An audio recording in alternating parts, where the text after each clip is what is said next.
Hidden within the annals of history lies a story of faith, rebellion, and defiance. The books of the Maccabees, texts that recount a fierce Jewish revolt against a tyrannical empire, were once revered for their tales of courage and divine intervention. Yet, despite their spiritual depth and historical significance, they were cast out, excluded from the Protestant Bible, and labeled as apocryphal. But why? What could these ancient writings contain that was so divisive, so controversial, that they became the center of a theological firestorm?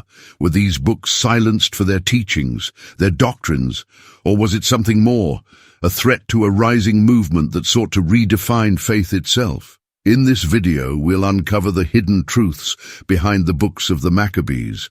We'll dive into the power struggles of the Reformation, unravel the theological battles that shaped Christianity, and explore why these texts were seen as dangerous by some and sacred by others. Stay tuned as we uncover the fascinating and sometimes unsettling history of why the books of the Maccabees were banned.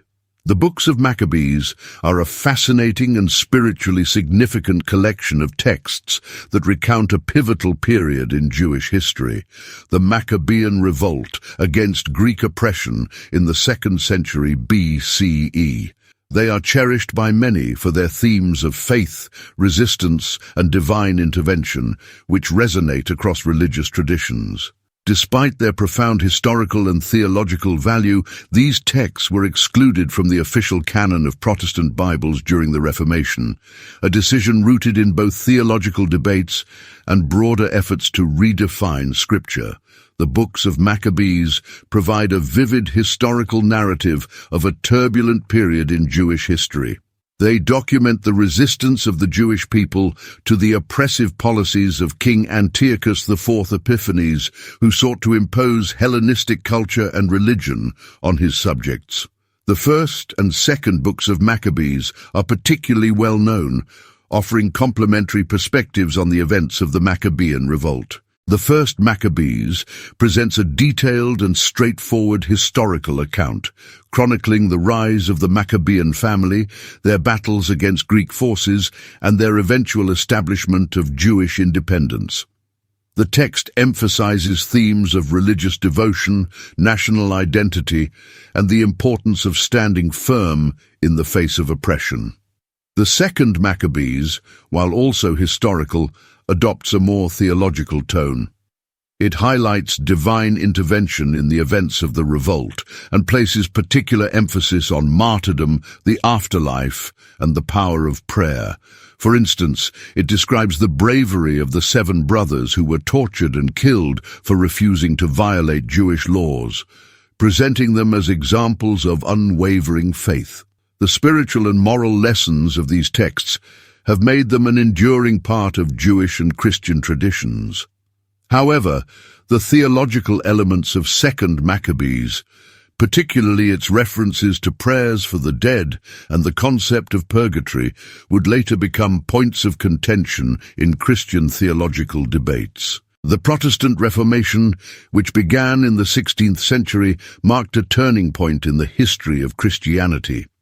Reformers such as Martin Luther sought to challenge the authority of the Catholic Church and redefine key aspects of Christian theology, practice, and Scripture. One of the most significant outcomes of the Reformation was the re-evaluation of the biblical canon, leading to the exclusion of several books, including the books of Maccabees. Martin Luther was a driving force behind the decision to exclude the books of Maccabees from Protestant Bibles.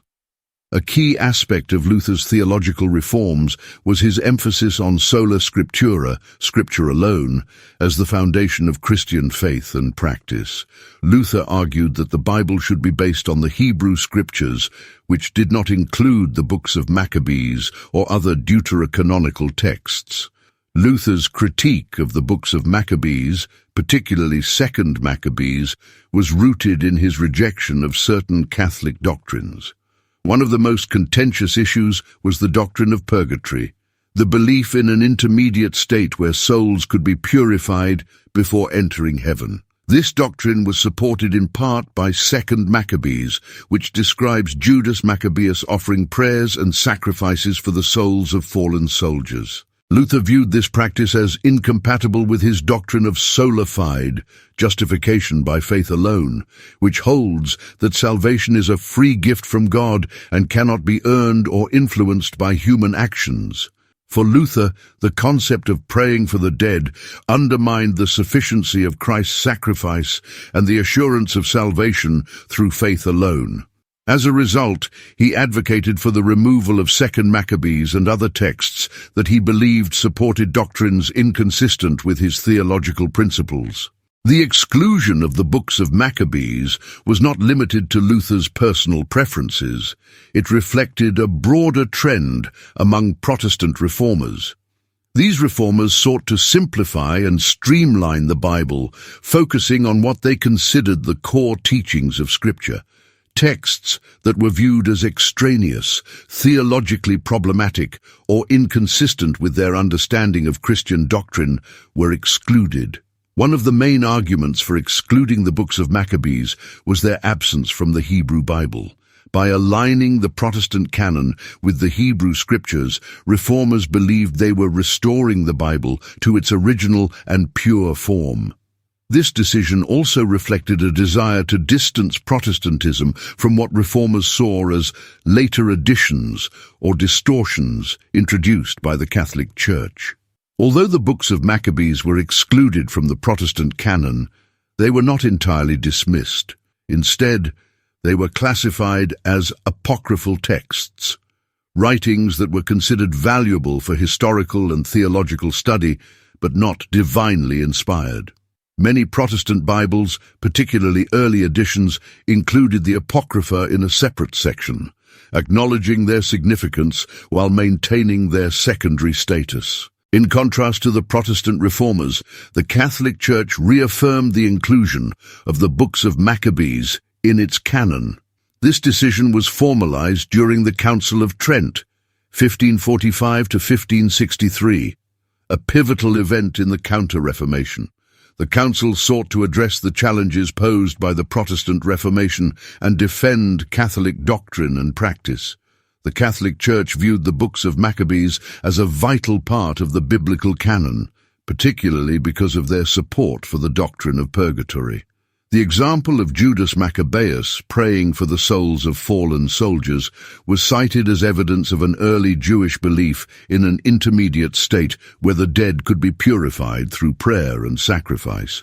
For the Catholic Church, this practice underscored the communal nature of salvation and the interconnectedness of the living and the dead. Beyond their theological implications, the books of Maccabees were also valued for their spiritual and moral teachings. They offered examples of unwavering faith, courage in the face of persecution, and trust in God's providence. These themes resonated deeply with Catholic beliefs and practices, making the texts an integral part of the Church's scriptural tradition. The diversity of Christian traditions is reflected in the varying approaches to the books of Maccabees.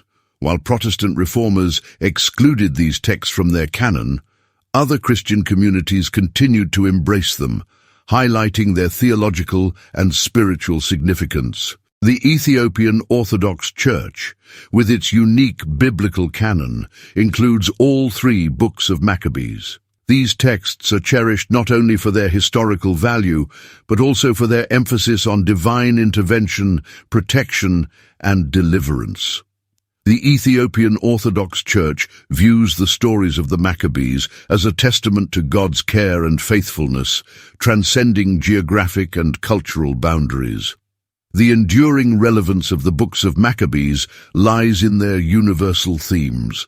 They speak to the struggles of maintaining faith in the face of oppression, the power of prayer and community, and the hope of divine justice. These themes resonate with believers across different traditions, offering inspiration and guidance for navigating life's challenges. The exclusion of the books of Maccabees from Protestant Bibles reflects the theological and doctrinal divides that emerged during the Reformation. However, it also highlights the broader question of what constitutes Scripture and how religious communities determine the boundaries of their sacred texts. The differing approaches to the books of Maccabees underscore the diversity within Christianity. While Protestants, Catholics, and Orthodox Christians may disagree on the status of these texts, their inclusion or exclusion reflects broader theological priorities and interpretive frameworks. This diversity enriches the Christian tradition, offering multiple perspectives on the nature of Scripture and the role of faith. Even among those who do not consider the books of Maccabees to be divinely inspired, these texts remain valuable for their historical, moral, and theological insights. They provide a window into the struggles and triumphs of the Jewish people during a critical period in their history and offer timeless lessons on the importance of faith, perseverance, and courage. The exclusion of the books of Maccabees from Protestant Bibles was a significant outcome of the Reformation, driven by theological disagreements and a desire to return to the perceived purity of the Hebrew Scriptures. Yet, the enduring significance of these texts reflects their profound impact on Christian thought and tradition. The story of the books of the Maccabees is more than just a tale of rebellion, faith, and exclusion. It's a window into the struggles that shaped our understanding of Scripture and the diversity of belief that still echoes today. What do you think? Were these books unjustly excluded, or was their removal necessary to preserve theological clarity? Let us know your thoughts in the comments below. We'd love to hear your perspective. And if you've enjoyed this deep dive into biblical history, make sure to hit that like button, subscribe to our channel, and turn on notifications so you never miss another fascinating story.